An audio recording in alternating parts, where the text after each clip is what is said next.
मैं निज़ामुद्दीन औलिया के सर पे 1000 टंके का इनाम रखता हूँ। और आज आपको हम फिर से लेकर के आए हैं दोस्तों निज़ामुद्दीन औलिया की दरगाह पे। और आज आपको हम बताने वाले हैं कि क्यों मुबारक खिलजी ने निज़ामुद्दीन औलिया से बैर ले लिया था। तो आइए आपको हम लेके चलते हैं निज़ामुद्दीन औलिया की दरगाह और सुनाते हैं मुबारक खिलजी की अनोखी कहानी। तो ये आप देख सकते हैं दोस्तों, ये है निज़ामुद्दीन की गलियाँ। आज के ज़माने में हम इसे जानते हैं निज़ामुद्दीन एरिया के नाम से, लेकिन एक ज़माने में इसे जो है गयासपुर के नाम से कहा जाता था। गयासपुर यानी गयासुद्दीन तुगलक के नाम पे नहीं, बल्कि गयासुद्दीन बलबन के नाम पे, जो कि गुलाम वंश के 9वें सुल्तान थे। और इसी जगह पे गयासुद्दीन बलबन के द्वारा बनाया हुआ एक महल भी है। तो मुबारक खिलजी के बारे में बताने से पहले आपको हम उस महल को दिखाते हैं जिसे कहा जाता है लाल महल या कुशाकी लाल। थोड़ा दूर जाना है और यहाँ पे आप देख सकते हैं दोस्तों, ये एक सराय है और इसके अंदर जो उर्स महल है और साथ साथ मिर्जा अजीज कोका की कब्र है, वो भी हमने आपको दिखा दिया है। सामने में ये बिल्डिंग देख सकते हैं आप, ये है गालिब एकेडमी। और गालिब एकेडमी से यहाँ से राइट गली जाती है, इसी गली में जाएंगे तो यहाँ पे आपको दिखेगा लाल महल। तो यहाँ से अगर दोस्तों आप आगे जाएंगे तो ये गली जो दरगाह को चली जाएगी और यहाँ से एक रास्ता इधर जा रहा है, तो इधर आप जाएंगे तो आगे आपको दिखेगा लाल महल। और अब आप यहाँ पे देख सकते हैं दोस्तों, यहाँ पे एक मस्जिद है, मरकजी मस्जिद कहलाती है ये, और यहाँ का लैंडमार्क जो है यही है। और अब आप मेरे सामने अगर यहाँ से देखते हैं तो ये आप देख सकते हैं, ये है यहाँ का लाल महल। तो पिलर्स वगैरह अभी भी आप देख सकते हैं, इसमें वैसे ही पुराने ज़माने का पिलर्स है। करीब करीब 700 साल पुराना ये जो स्ट्रक्चर है, आज भी आपको कुछ उसके अंश वगैरह दिख सकते हैं यहाँ से। और ऊपर में अगर आप देखें तो यहाँ पे जो है कुछ नक्काशी वगैरह आपको दिखेगी, और नीचे में अगर आप देखें तो इस साइड से भी आप देख सकते हैं, वहाँ से भी कुछ पुराने स्ट्रक्चर जो है आपको यहाँ पर दिखने को मिल सकते हैं। फिलहाल आज के टाइम में लाल महल का तो यही हिस्सा बचा हुआ है, तो इसलिए हमने सोचा कि आपको इस लाल महल का जो भी अंश है फिलहाल दिखा दें। तो अभी के ज़माने में तो आपको सिर्फ यही स्ट्रक्चर यहाँ पर दिखता है, तो हमने सोचा कि आपको इस स्ट्रक्चर को भी दिखा दिया जाए, क्योंकि 700 साल पुराना है। और अब हम लोग सीधे चलते हैं दरगाह, और अब आपको हम सुनाते हैं कहानी हज़रत निज़ामुद्दीन औलिया और मुबारक खिलजी के बीच में लड़ाई की कहानी। और अब आप देख सकते हैं दोस्तों, ये है मस्जिद खिलजी और साथ साथ में ये है हज़रत निज़ामुद्दीन औलिया की दरगाह।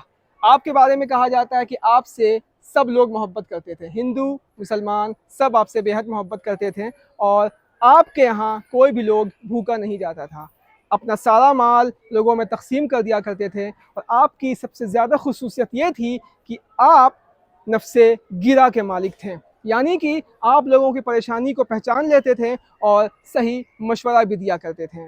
अलाउद्दीन खिलजी वो भी आपसे मिलना चाहता था, लेकिन आप कभी मिले नहीं, लेकिन उसने कभी भी बदतमीज़ी आपसे नहीं की। अलाउद्दीन खिलजी के बड़े बेटे खिज़र खान आपका मुरीद हो गया था, लेकिन अमीर खुसरो ने बताया है कि वक्त के साथ साथ वो दुनियावी मामले में इतना ज़्यादा मशगूल हो गया कि हज़रत निज़ामुद्दीन औलिया को वो भूल गया।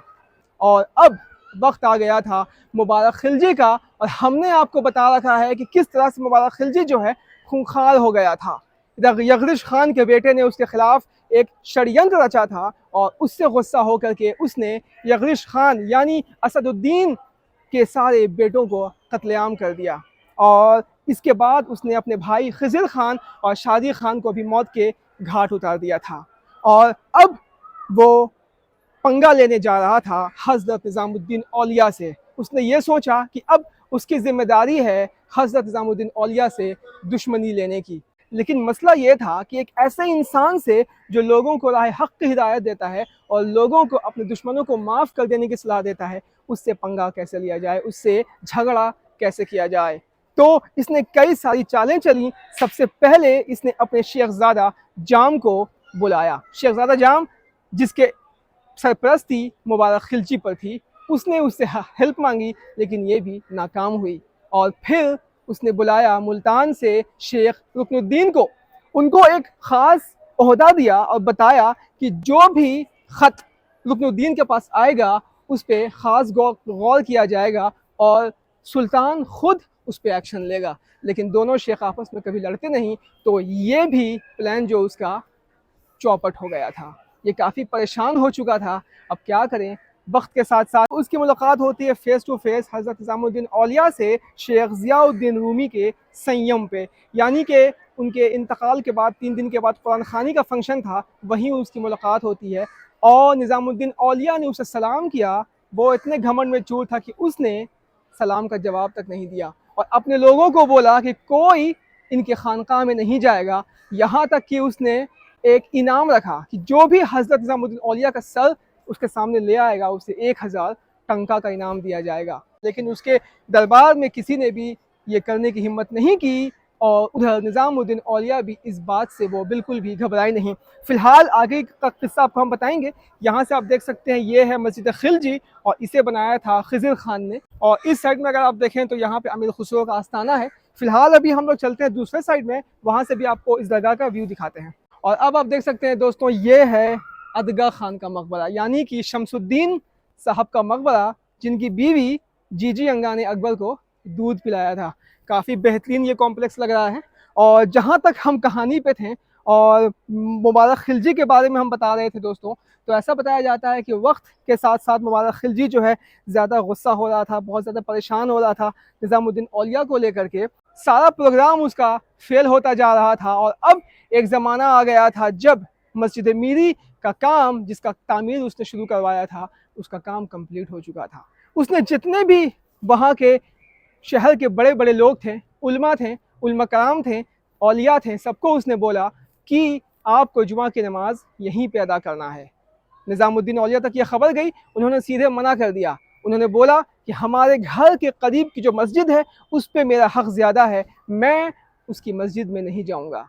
और जब ये बात पहुँची सुल्तान तक तो सुल्तान फिर गुस्सा हुआ।